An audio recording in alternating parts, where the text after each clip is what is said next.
全观众朋友来看过这新闻，讲到南非发生重大交通事故，一架巴士失去控制冲入去山坎，包含司机在内，拢总有45个人死亡。这车顶敢若一个8岁囡仔重伤滑落来。另外，伫咧德国的高速公路，有一台游览车向冲出车路，并且上无有5个人死亡，50多人受伤。 南非北部第2八发生严重交通事故，一台巴士伫山路失控了后，弄破车顶的护栏，坠落伫50公尺深的山坎，弄到坎中的岩石，然后着火。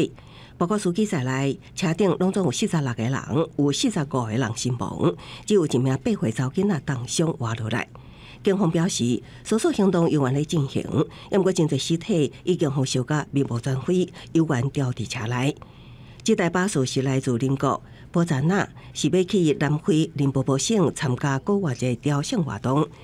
南非交通部长齐坤加对罹难者表示哀悼，将会协助将罹难者的遗体送回波扎那。伊也强调，国外的拜六都要到啊，交通会变得更加无形，呼吁司机谨慎负责赛车。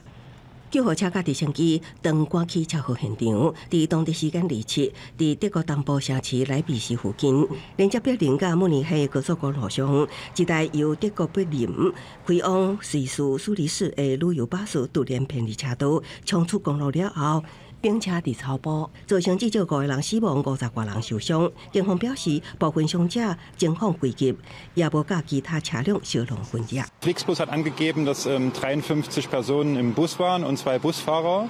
Ich halte mich mit der Aussage noch zurück. Kurz zur Erklärung. Na klar, bucht man diesen Bus und trotzdem müssen wir jetzt checken, wer ist tatsächlich an Bus gekommen. Es arbeiten überall Menschen, da kann also immer mal 1 oder 2 Personen tatsächlich nicht an Bord sein. Klar ist aber, über 50 sind in umliegende Krankenhäuser eingeliefert worden, sodass man schon von dem fast sehr voll besetzten Bus ausgehen kann. 巴士公司表示，目前当甲当地的警方密切合作，紧急将受伤的人救出来，搁送往病院救治。也毋过，确实发生的车祸原因，当咧调查中。公司新闻新乐培编译。